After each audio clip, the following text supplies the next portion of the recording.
ગુજરાતી ભાષામાં તાજા સમાચાર, દૈનિક અપડેટ્સ, હાલની ઘટનાઓ. હમણાં જ સબસ્ક્રાઇબ કરો અને નવા સમાચાર પામો.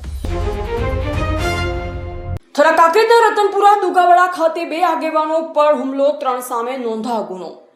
કાંકરેજ તાલુકામાં 2 જૂથો વચ્ચે ધીંગાણો ખેલાયો. રતનપુરા દુગાવાડા ખાતે હાઈવે પર આવેલ એક હોટલમાં યોગી રાવળ સમાજના મૈત્રી કરાર સંબંધિત વિવાદના સમાધાન માટે કાંકરેજ ઓગળ સહિત વિવિધ વિસ્તારના સમાજના આગેવાનો ભેગા થયા હતા. બેઠક દરમિયાન સમાજ તરફથી ₹7 લાખનો દંડ ભરવાની વાત કરવામાં આવતા સામે પક્ષે દંડની રકમ અવ્યાજબી હોવાનું જણાવતા ઉગ્ર બોલાચાલી થઈ હતી.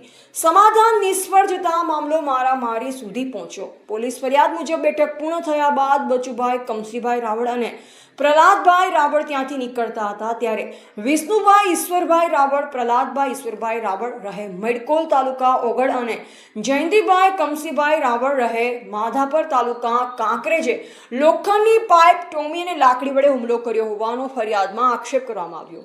હુમલામાં બચુભાઈ કમસીભાઈ રાવળને માથાના ભાગે ગંભીર ઈજા પહોંચી જ્યારે પ્રહલાદભાઈ રાવળને પણ ઈજા થતા બંનેને સિહોરીની સરકારી હોસ્પિટલમાં સારવાર માટે ખસેડવામાં આવ્યા.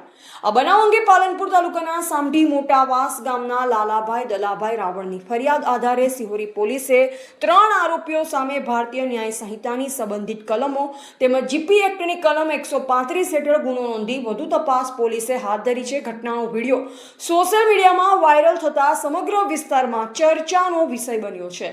એવા રાણાભાઈ પારેગી, વાવથરાદ. મારું નામ બચુભાઈ.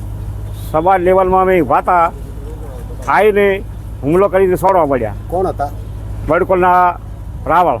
અને શાના માટે સમાધાનનું શું હતું? અહીંયાને કન્યા બદલા અમે કયા ગામના હતા? હમા અમઢીના અને બડકોલના. કઈ જગ્યાએ ભેગા થયા હતા? હળમાં નહીં, શું ઘટના? દુગાવાડા. સમાજ લેવલે ભલા છેલા હતા, મને હાજેલા હતા અને અમે હોટલમાં ભાતા આવીને જુદું છોડવા મળ્યા જાય.